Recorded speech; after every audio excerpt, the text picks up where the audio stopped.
Good evening and welcome everyone tonight to When Time is Limited for Social Studies, how do you decide what to teach? And tonight we've got Carol Hill with us. She's a social studies instructional specialist in San Antonio ISD, and she's been doing that for 4 years along with several other jobs. And we're so excited to have her with us tonight to teach us. My name is Melissa Knowles, and I'm going to be helping monitor the chat and facilitate the webinar tonight. Also, there will be, if you have any questions, please use that chat feature and I will let Carol know if it's something important. We may also save it till the end. There will also be a little short questionnaire at the end. If you could just let us know how we're doing and how we can improve, we'd appreciate it if you could fill that out. I am recording this webinar, so it will be online later for you to rewatch or share. So thanks again for everyone being here tonight. And Carol, I'm going to turn the webinar over to you. Perfect. Thank you so much, Melissa, and thank you all for being a part of the webinar this evening. In addition to teaching social studies in 6th, 7th, and 8th grade, I've also taught 5th grade, and I've also taught adult education, and matter of fact, pretty much all at the same time, it seems. But I wanted to go through and really decide what is going on in your classrooms. And so in the chat area, if you could just type a few words about what holds elementary teachers back from teaching social studies. And then Melissa, I've minimized mine so that they can see my screen without that interfering with it. And I would love to hear what they're putting in the chat. Absolutely. Because I know, you're teaching 4 preps every day. And that's a lot of time because I know I had to do that for 5th grade, and then you're differentiating and you're trying to make sure that you have extension lessons for your strong students and the scaffolds in place for the students who are struggling. So I'm just wondering, how do you feel about what holds teachers back? Or if you're teaching it, that's great. Maybe you know something that another teacher says, oh, I don't know how you find the time. I don't have any time to do that. So Brittany says time, priority subject areas, and lack of state test in social studies. Amen. We don't have our first state test until 8th grade. When is yours, Brittany? While Brittany's answering, I'll say that Cindy corroborated those. Time is a challenge in using the state curriculum. Okay. And Cindy says their testing begins in 3rd. For social studies? I believe so. Ours also begins in 3rd, but we do not get a social studies test until 8th grade and then again in 11th. Yes, they have Okay. social studies in 3rd. Sorry, go ahead, keep going. Okay. So in the chat area, if you would just type in why you think elementary teachers should be teaching social studies. So what does social studies have to offer that we're even having this webinar, or it's a conversation among teachers or between administration and teachers?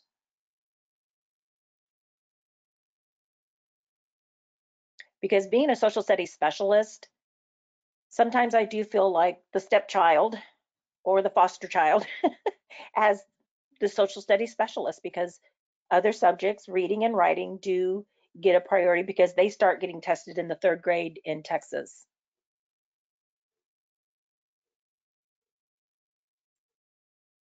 So are there any thoughts as to why we need to teach social studies? Anything going on in the world or in schools that you feel like, man, we could cover this during our social studies classes?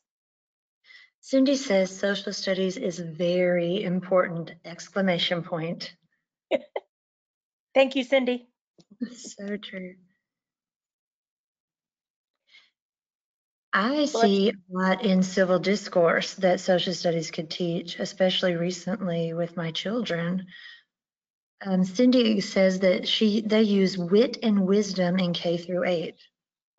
Oh, I like that. So yes, I like that a lot. So let me go over our objectives for today, and we have quite a few of them. We're going to pack a lot into this training, so when you have questions, please get them into the chat, and then Melissa can relay those to me, and I can make sure that they're addressed. So we're going to learn about what happened to teaching social studies, understanding why we need to teach social studies, reflecting on the role the teacher and environment play. We're going to talk about a concept called PEGS, and then we're going to, of course, we've got to include vocabulary and what that might look like, and then also aligning skills to the C3 framework. And I'm not sure if you're familiar with that, so we'll talk a little bit about that as well. So what did happen to social studies? And I'm not going to read all this to you, but I want you to know that 44% of districts surveyed said they have reduced the time for social studies. In our district, it's usually taught at the end of the day in an elementary classroom for about 30 minutes, and about 15 minutes of that is spent getting ready to dismiss. And then if you have a district with failing schools, then it rises to 51% have reduced time. You know, denying students that opportunity to build their social studies vocabulary is really affecting vocabulary in later years, where it starts all of a sudden it's tested and it becomes important. And leaving out social studies, if you'll notice, can actually lower literacy rates and increase the achievement gap. And then we end up teaching to a test. So teaching and learning, they reduce to just what does the child need to know in order to pass a test, instead of how are we preparing our students to be active citizens in what is truly already a global society. So there's my friend Simon Cowell saying, why do I have to teach social studies? So here's why. The advancement of liberty and justice for all, as envisioned by our country's founders, requires that citizens have the knowledge, attitudes, and values to both guard and endorse the principles of a constitutional democracy. And I think that statement is so incredibly powerful, because I believe our society is seeing what's happening when we don't teach and develop good, well-informed citizens who know how to talk to each other and agree to disagree. Okay, so I'm going to run through this next part a little bit quickly. It is from the National Council of Social Studies. So this is what they say the purpose of elementary school social studies is: to do all these things. We've got words, and I've underlined and bolded out some specific words that I thought were important, just to kind of guide us as we move through these. You know, understand, explain, equip our students, provide skills. And then we've got, how do they assess issues and make thoughtful value judgments? And then integrating those skills and understandings to become responsible citizens who participate at all levels of the government. And this is something we're going to actually talk about later with the C3 framework, with the 4 pieces: civics, economics, geography, and history.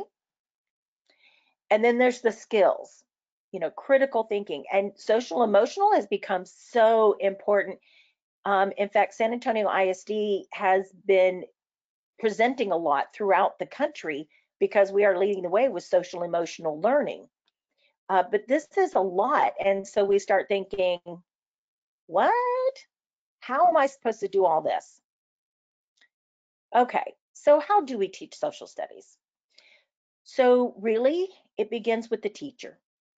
The teacher has to be very aware of who they are, any prejudices that they might come with, any values and their belief system, because believe it or not, a lot of the kids, students, will connect to their teacher and what the teacher brings to the table, whether or not they realize it, more so than just their parents, just because they're around us, some of the kids more than they're around their own parents when they spend all day with a teacher.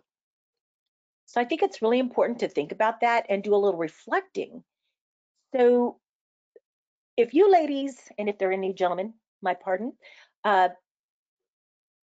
you know, you must be reflective because you're on the webinar. So we have to think about what we're doing and why while we're in the moment. Sometimes we can't wait to reflect, and you are probably adjusting throughout your day as you practice. But then also thinking about, how did the day go? Because when a child asks you, is God real? We are limited as to how we can answer that question in most educational settings. Or when they ask you, do you like Trump? That's not something we should be saying, oh, I hate his guts, or girl, aren't you glad he was voted in? We want to turn it back to them and not have them just be spouting back what we have said, what we have shared.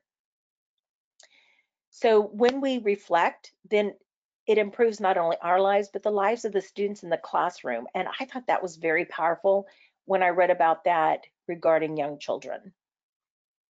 Any questions so far or thoughts that you'd like to share? Is there a practice or something you're like, I want to know how to do this because when I'm in my classroom, or this is something I do really well, that I've developed this skill or this practice? So I'm going to let you all think about it. I'm going to go ahead and move ahead, but please fill in that chat, and Melissa will just let me know when we have something in that chat area, because it also extends out to the classroom environment.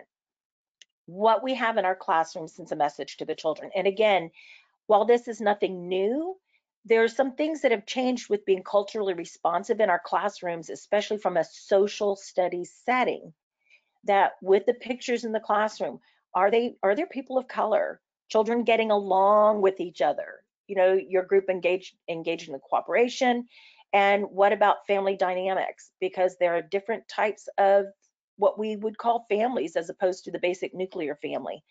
And then what about different genders and skin colors? And what I really love is when teachers have an opportunity to take pictures of their students that they can actually use in their room and say, now, how are we supposed to be treating each other? Remember this way where Sarah, Juan, and Sally were working together? We have this picture to remind us that this is the way we work in a group together. And even in my middle school classrooms, even the kids love reminding each other, I'm in that picture because I was doing it right, so let's get on track. Okay, so what do we teach? We also have the critical thinking, socio-emotional, pro-social skills, interpersonal, and we're back to, okay, so I have to look at myself, I have to look at my classroom environment, and then I have to think about the skills. And the skills that we talked about, the concepts, there's something that we refer to, well, that I refer to as PEGS, that I've been promoting this PEGS little acronym in my district, with political, economic, geographic, and social. And I went ahead and put civics beside political because that's what it's called in the C3 framework. So it sounds great. How do I do all that? So here's what we're going to do.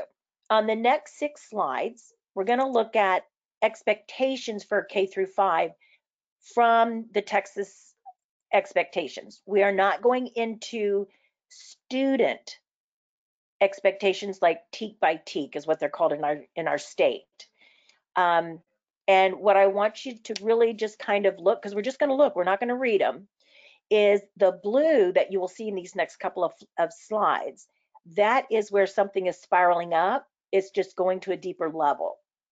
And then everything in brown is something new that is expected to be taught at that grade level. But again, this is just an overview right at the beginning of the introduction, which I've looked at several of state standards and Common Core, and they all have some kind of introduction. So let's take a look.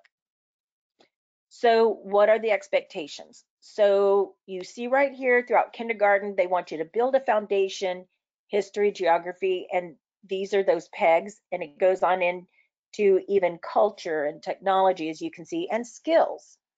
And then it also addresses that they want students to understand the importance of patriotism, the free enterprise society, and appreciate basic democratic values.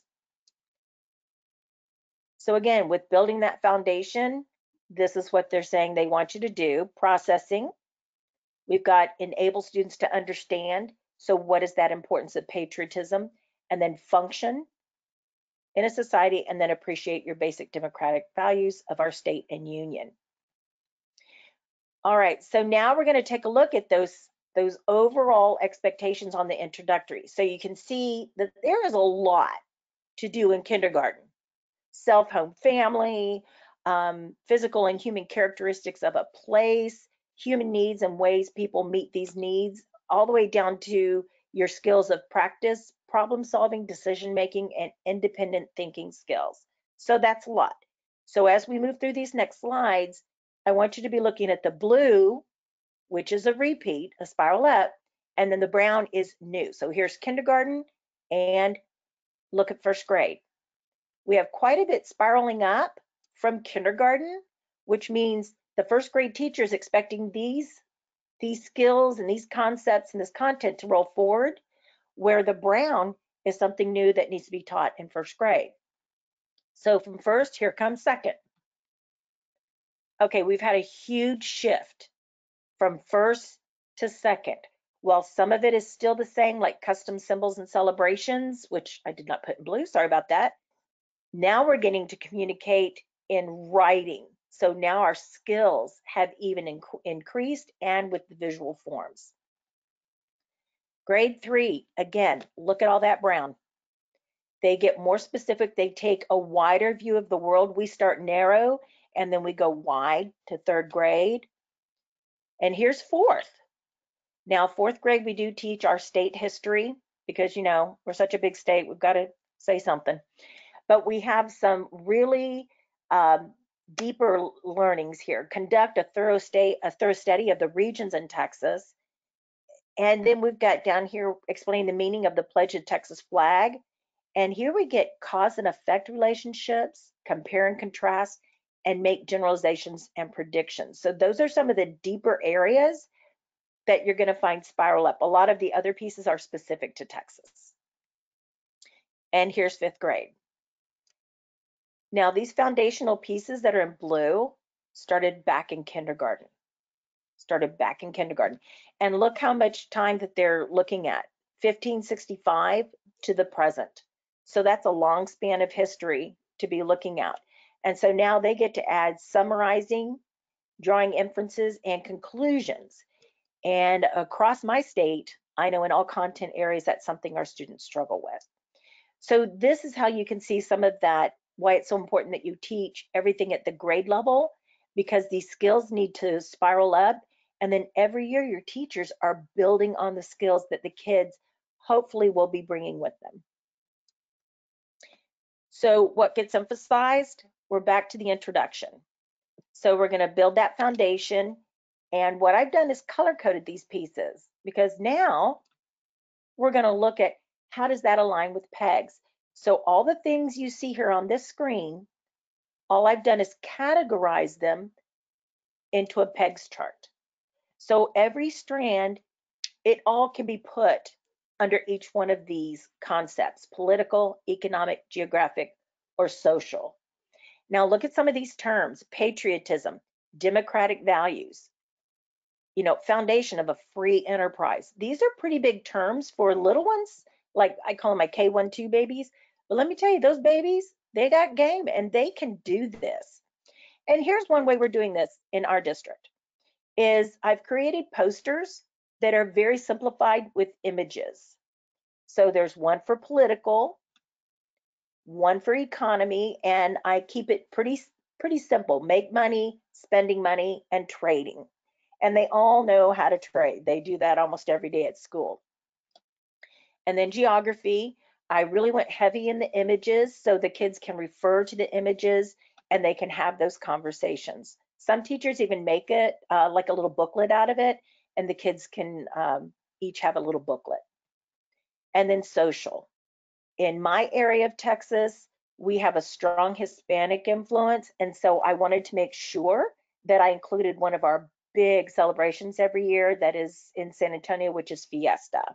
And you see there's language, religion, and customs, which are three pieces that K1-2s can definitely understand.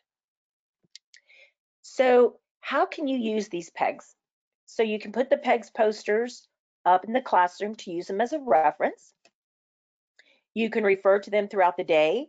It's time to go to recess. I've got a few examples here. That's social. Someone got a new backpack. Economic. The classroom rules. That's political. The path from the classroom to the playground. Or recess being inside today because of rain, because climate is an area under geography that a lot of teachers and students forget to include. They just think landforms and the water sources. And then when reading a book or working in science or learning about numbers, everything we do throughout the day can be connected to pegs. And I know in the K and 1 grades, usually they like to pick one thing and focus on it for at least a week. So pick maybe geography at the beginning of the year, because kids have to find their way around the school. They have to learn how to line up the procedures, which could be political. So you could just focus on those two in the beginning, or just pick political because of procedures and social, how we get along.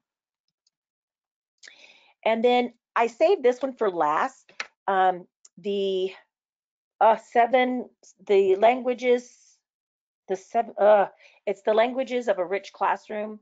And the total physical recall is one of those strategies where you use some type of gesture.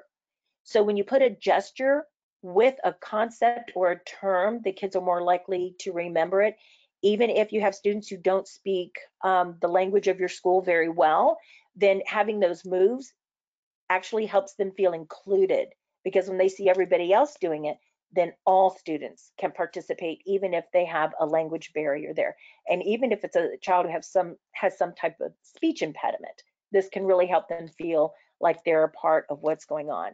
So these are just a couple of ideas, like a gavel for political, or rubbing your fingers, like it's money. You could also do the old Jay-Z, giving that money out.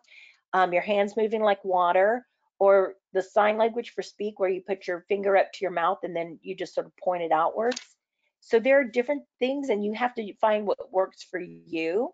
But using total physical recall is a really easy way, especially to have the kids respond and you have the whole class involved. Maybe when you're reading a book and they just have to give you the signal. You say, oh, so which one of our concepts in that? And they just have to give you one of those signals rather than blurting out words. Okay. And I don't know why. Okay. So how are we feeling about pegs? Are we doing pretty well? Melissa, have there been any comments or questions, or like, am I going too fast? How are we doing? Are we okay? I think everything is going well. There aren't any comments right now. I'm sure that everyone is processing all this great information, so keep going. Well, and I hope it wasn't too much, but again, the webinar will be available, so you'll be able to go back and look at it as well if you have any questions. Also, I was shocked. I found this out a couple of years ago, that 58% of social studies vocabulary is learned in K through 5. And when I taught 6th grade, students showed up knowing never eat sour watermelon or never eat soggy waffles. But they had no understanding of what that meant, what that looked like on a map, how they could actually say, well, Juanita is northeast of me, while Sarah is south of me. They didn't know how to navigate cardinal directions, which is introduced in the 3rd grade in our state. And yet by 6th grade, they didn't know what it really meant. So when we build and we know what vocabulary we're responsible for at each grade level, then we can say, hey, I know you learned this last year, and talk to the teacher. How did they have some kind of physical movement that went with it, or a song or a book that they remembered? Because then you can spiral that up as well. So when we're looking on how to teach those concepts, please know the grade level vocabulary that will spiral up, because that's really important. And then also, what I have found works really well, and I bet you ladies and gentlemen are already doing this, is when you find a book to read during your reading block. And especially if it's about one of the people that's in your state standards, or if you're using Common Core, or an event, then this is a really easy way to integrate the vocabulary and to integrate the concepts. And you know, it's also fun when you're outside to do a break, or when kids just need a brain break, is have them just say, okay, everybody stand up. Okay, everybody face north, and let them do that. Okay, everybody point to the right. And then you say, everybody point west, and see if they can get right is east and left is west. So just fun things depending on what's grade appropriate for your kids, because they need time to get up and move. And as we all know, the brain actually benefits from that. Okay, so I just wanted to show you something that our state has available. We have a Texas Education Agency, and I can't put everything up here, but I just want to give you a little snippet because it is protected. Okay, anyway, I can't remember the word. But you can see that they actually give us the words with some definitions, and then other words that the kids need to be familiar with on the side. So that's something you can find in your standards.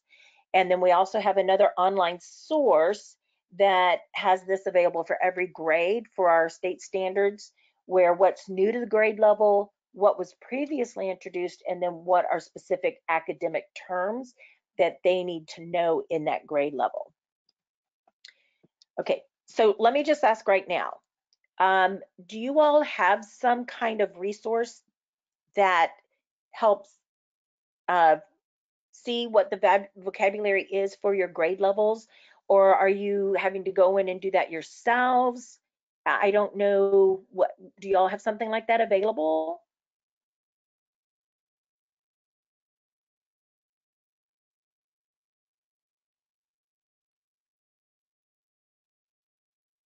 Is there anybody responding yet? Because it's really important. It would be time consuming to go through your standards, but knowing specifically what is in the standards, that's going to help you even use it in other content areas.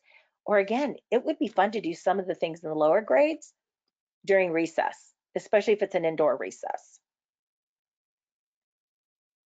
Okay, I'm going to go ahead and move on. We have one more piece to cover, and that's the C3 framework.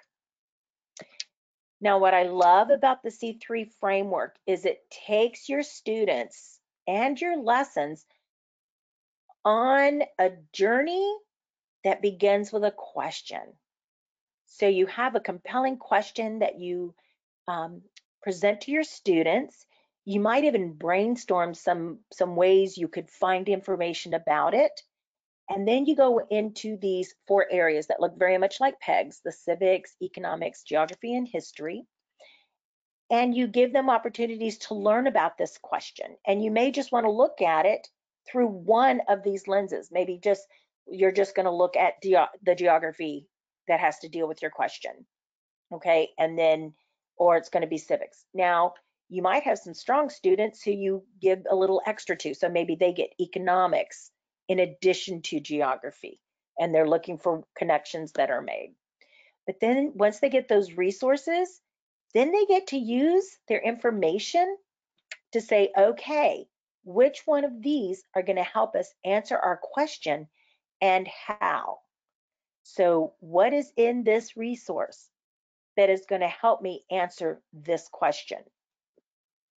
And then communicating those conclusions. So what were their findings? And does that make them want to take informed action?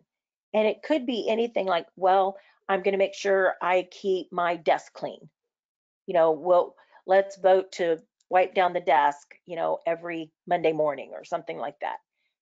It also could be reaching out to other grade levels.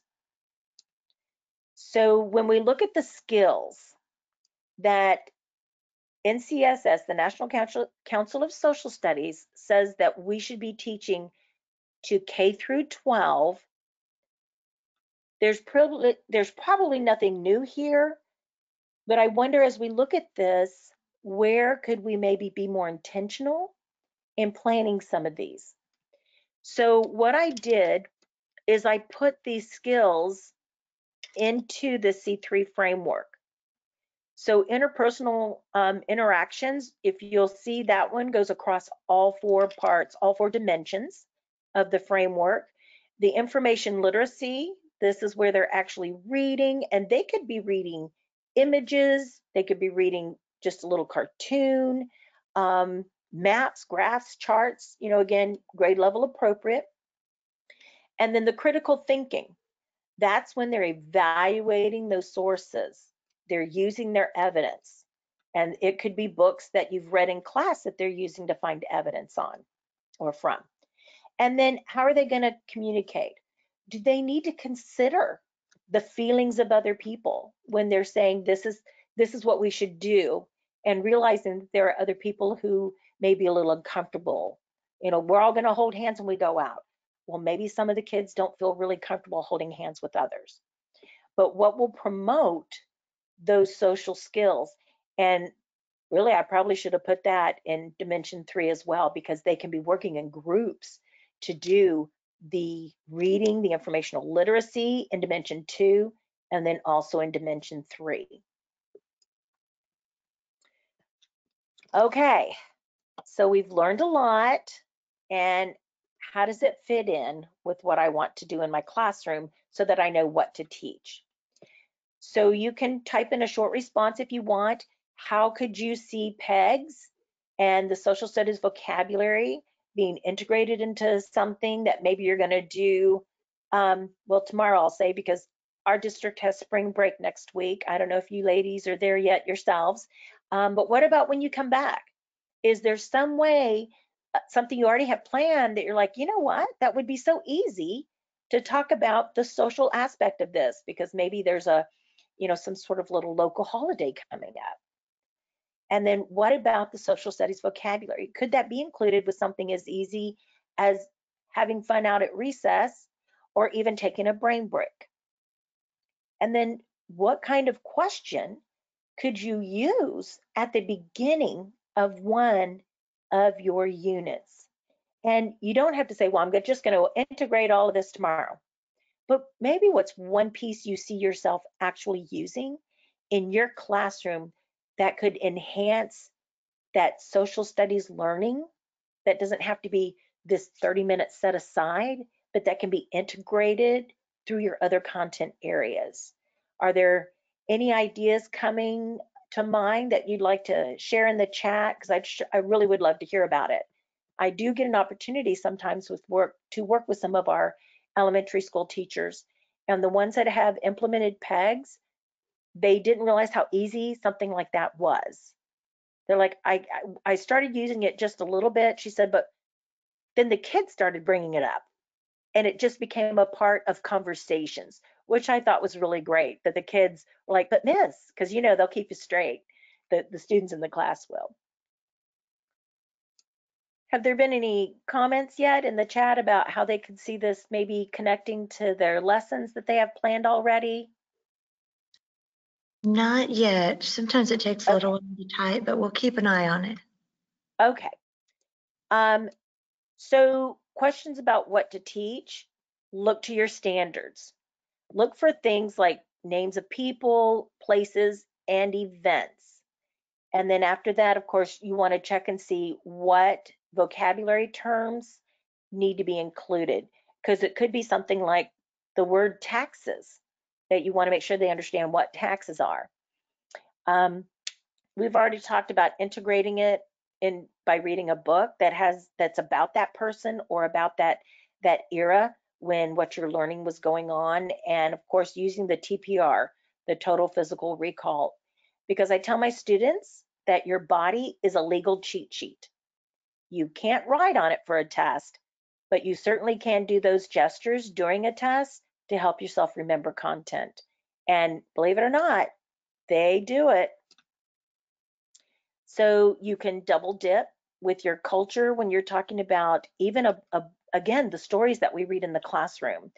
And what about the technology, bringing up pictures of different cultures around the world, or bringing up the United States or your own state and showing a political map and then a physical map, and maybe even some type of thematic map like resources, mineral resources, or maybe where school districts are. While that is a political map, it's also thematic. And with your landforms and climate and social studies, you get to double dip with science, which is nice. And then remember to begin with a question that must be solved. You can put it up in the classroom, and then you can add to it throughout the unit, just as kids are like, hey, that helps us answer the question. Makes it a group effort, which really enhances those interpersonal skills. So let's look and see if we met our objectives. Learning what happened to teaching social studies, understanding why we need to teach social studies, reflecting on the role the teacher and environment play, integrating social studies content using PEGS concepts, embedding vocabulary in lessons, and aligning skills to the C3 framework. So if you have any questions about that, or you're just feeling a little overwhelmed and you're like, this is a lot to think about, you can just put some short bursts of thoughts in the chat if you'd like. That would be a really great way to do this.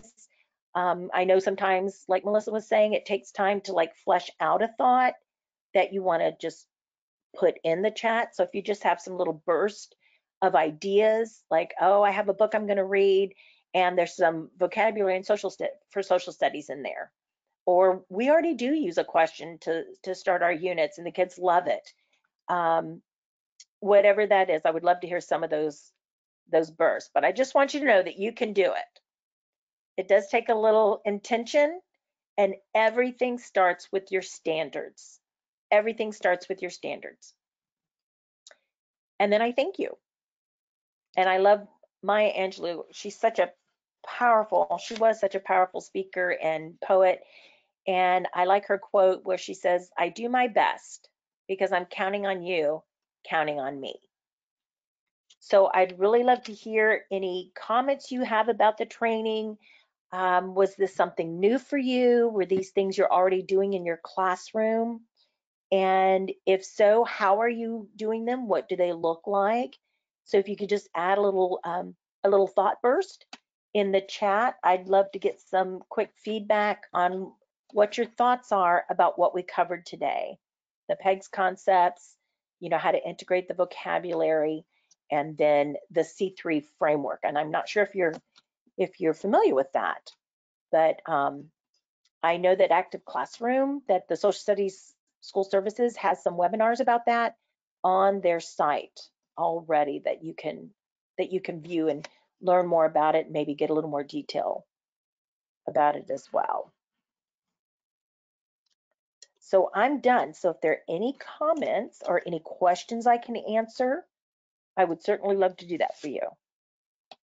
Thank you so much, Carol. That was amazing. So much information in just a short time, but excellent way to get started in building and putting social studies back into your classroom or into more areas of your classroom.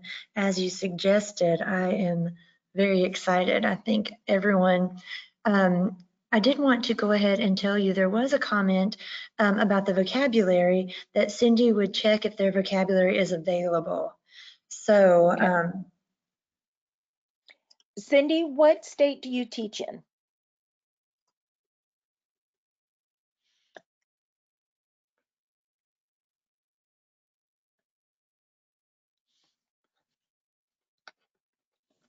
Because I know the bigger states have the education agencies, and if it's a smaller state, I know sometimes they combine those and try to work something out together. So I just wasn't sure what state you were teaching in. And Brittany too. I'd love to know what states you ladies teach in.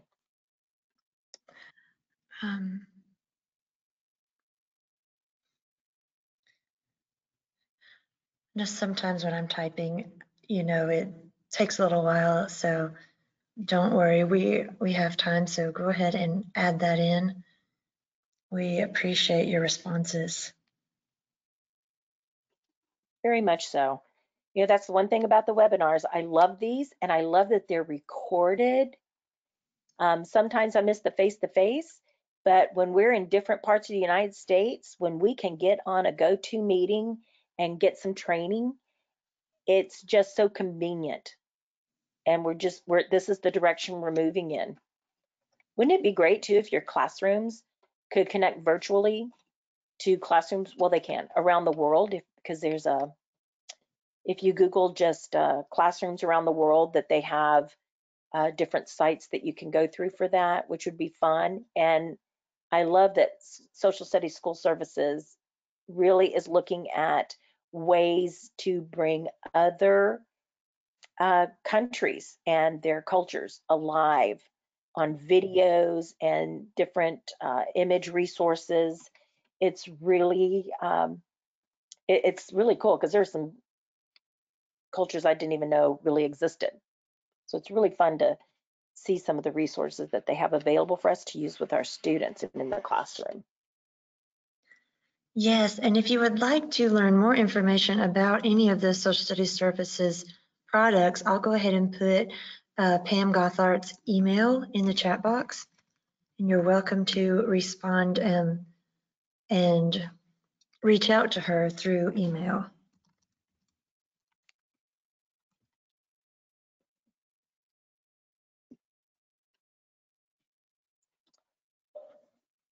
So Melissa, have we had any Oh, I am. responses?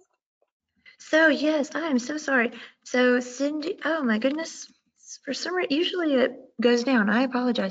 So I have some chats to tell you about. Vocabulary is available. Usually it goes down. There are some new features that I'm having to get used to. So we have resources from ODE, but it's not perfect. Their district provides vocabulary to teachers in the course of study. But so Cindy is the district coordinator for K6 in social studies, also in Sydney, and she is in Louisiana, and then Brittany is in, I believe it was Ohio. Yes, let me tell you what she said. So Brittany was the one that is the district coordinator for K6, sorry. At this little teeny box that I'm scrolling right now. So Brittany says in K3, their social studies is embedded in their ELA blocks. So they often use social studies text to teach ELA, but they love some of the vocabulary ideas you gave to support teachers. Oh, good. I'm glad that helped. And Cindy says the 3-app curriculum is really dense, and they're not sure it gives a list of vocabulary, but that may be something to think about suggesting. Cindy says K3 is very limited. K2 is limited. And are you the K5 supervisor for social studies, Cindy? She says, it says K5 supervisor. So I think, I'm sorry, now I'm caught up. Sorry about that. I'll pay attention to make sure I'm scrolling down every now and again. Yes, all subjects. Oh, so you've got, you guys are all right along on the same work that you're doing. That's awesome. Well, and our kindergarten vocabulary, it's words like before, after, beside.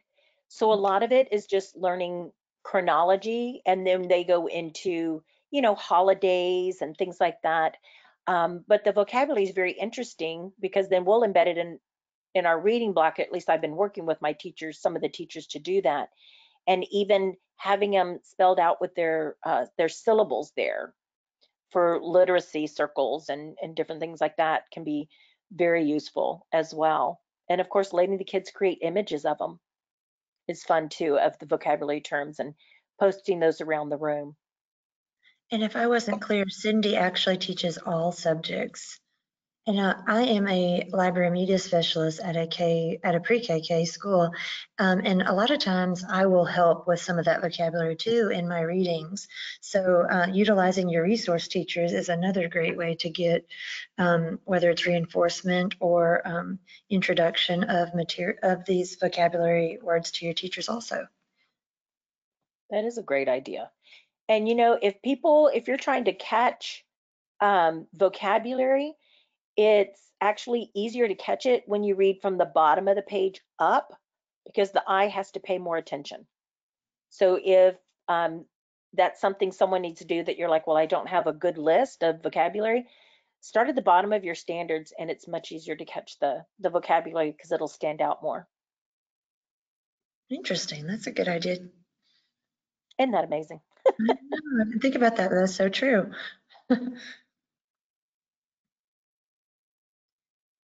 Well, Cindy, Brittany, do you have any other any questions we did not answer completely, or any other things? We would love to make sure that we get all your questions, comments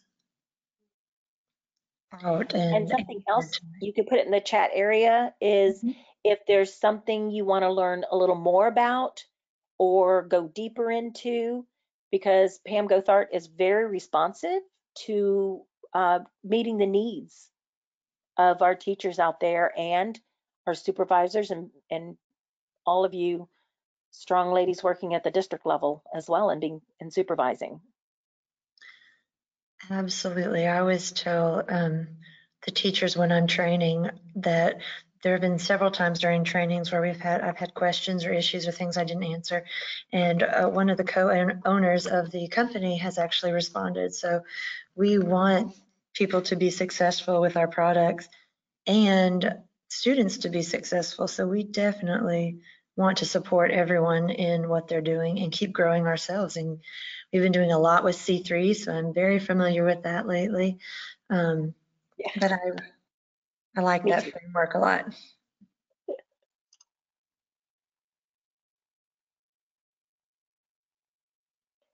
Well, if no one has any questions or anything, or again, ideas, please let us know. And Melissa was putting your Pam Gothart's email in the chat. So she will definitely get back to you. And I thank you all for being a part of our webinar. Thank you for your time, because I know that's very precious. And I appreciate your taking the time to spend with us today. Wonderful. Again, thank you. I'm going to go ahead and close the session. When that happens, you'll get a pop-up with that survey. Thanks again. Thank you, Carol, for presenting for us. We appreciate it, and staying on here to answer questions. Brittany says yes, thank you very much. So everyone have a great evening. Thank you all.